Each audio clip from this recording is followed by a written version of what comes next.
So now we're going to pick up with example 3 for section 4.3 on connecting first and second derivatives with the graph of functions, talking specifically about concavity and point of inflection. So here on example 3, they've given us an equation for a function y equals 2e to the negative x squared, and they want us to find the points of inflection of the graph.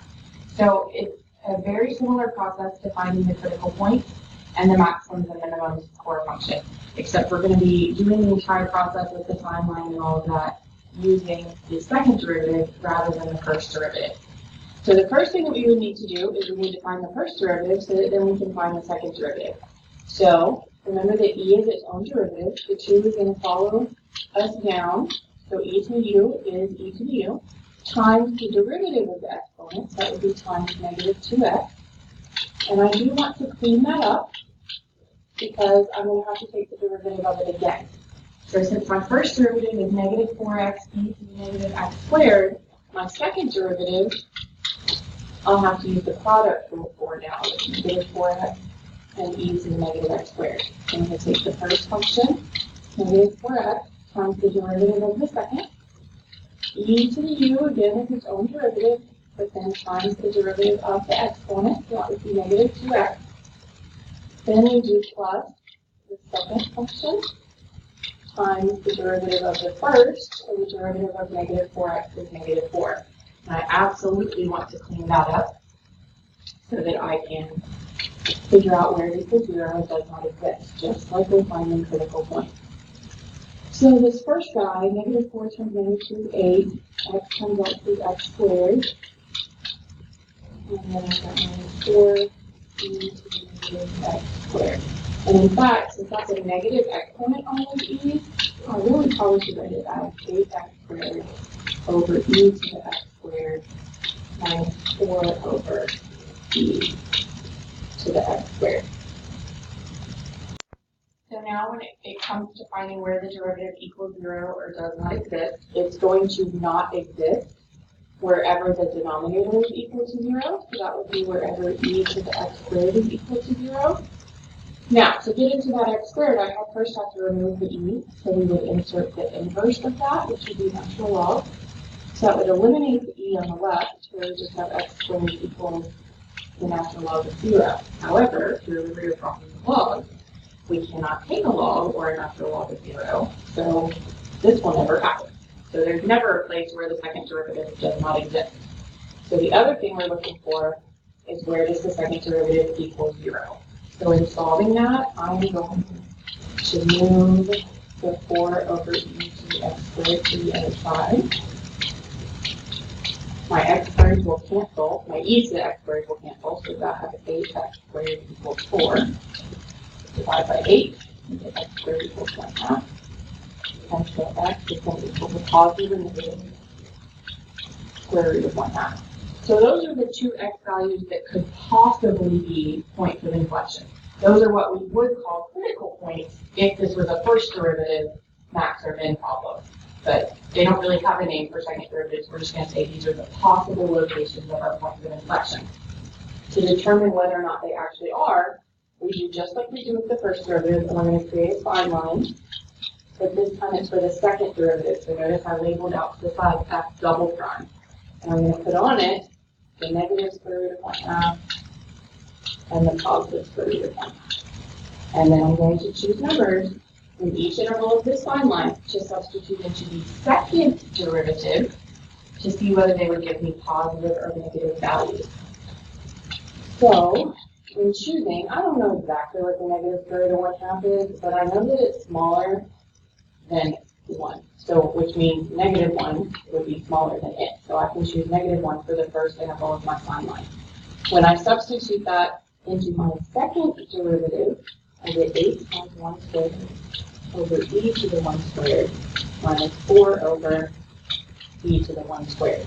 I don't really know exactly what that is, but I can tell that it's going to be 8 over e squared minus 4 over e squared, which is 4 over e squared. 4 is a positive number. E squared is really positive because it's being squared. Even if I don't know what the value of e is, I know it's going to be positive.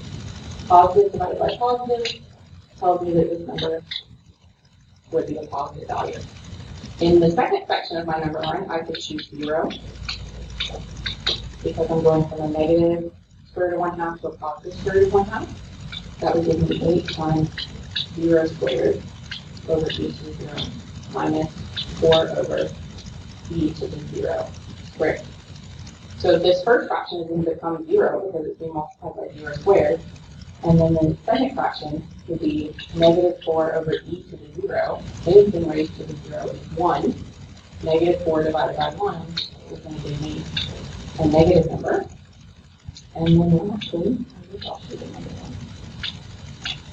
lastly, substituting positive 1 into my second derivative is actually going to give me the exact same answer as negative 1, which is a positive number. So since my second derivative does actually change signs at both of these places, these are the x coordinates for my points of inflection. Negative square root of 1/2, positive square root of 1/2. But since they are points, they need an actual xy pair. So to find the x coordinate, or the y coordinate, I would substitute these two x coordinates into my original function of 2e to the negative x squared.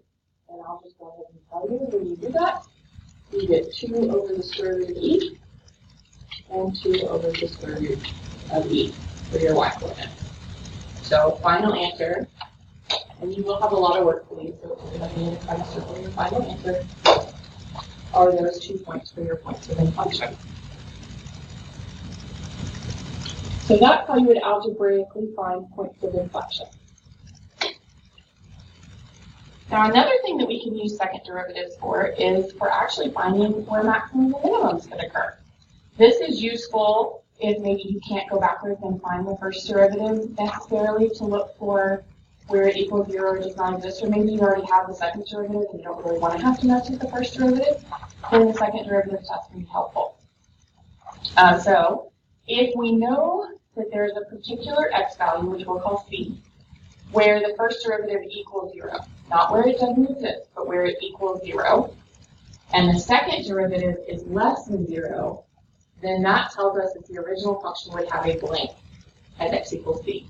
So let's think about what it means. If f prime of c equals 0, then I know that c is probably a maximum or a minimum point. If the second derivative is negative, then that would mean I have a concave down graph, which would look like that, and the only place where the first derivative would equal 0 would be right up there at the top. So if the first derivative equals 0 and the second derivative is negative, then we have a concave down graph, which would mean that that point is a maximum. Also, if the first derivative is 0 and the second derivative is positive, then that would mean we have a concave up graph, and the only place where the first derivative would equal 0 there would be at the minimum. So that's another way that concavity can help you to find maximums and minimums. So for example, here on example 4, where it says to find the local extreme values for this function, x cubed minus 6x plus 5, we could do it the way that we've been doing it with this on line with the first derivative. But let's try it using the second derivative test. So the first thing that we would do is we would find the first derivative, which is 3x squared minus 6. Now we want to look for where does that equal 0. So that would be at plus or minus 2. So now we take our plus or minus square root of 2. So now we're going to take those numbers and we're going to substitute them into the second derivative. So the second derivative would be 6x. So if I evaluate that for the negative square root of 2, I would get negative 6 square root of 2, which is less than 0. So my graph would look like this, which would mean that that point is a maximum. So I have a max when x is the negative square root of 2. If I do the same thing with positive square root of 2, I get 6 square root of 2, which is a positive number, and my graph would be concave up, meaning that that point is a minimum at positive square root of 2.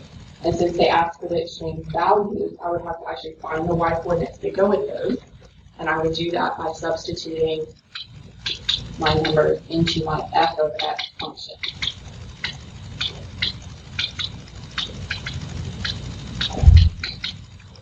And I'll tell you that the first one works out to be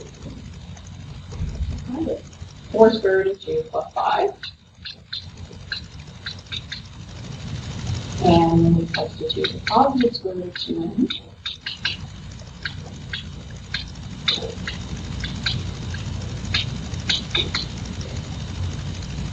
We get negative 4 square root of 2 plus 5 with a minimum value there. So that's how you can use second derivative to help you define the local extreme values. Notice I did not need a sign line at all to make that happen. So that's going to wrap up this video. We're going to make one more, possibly two, with the remaining examples from the notes.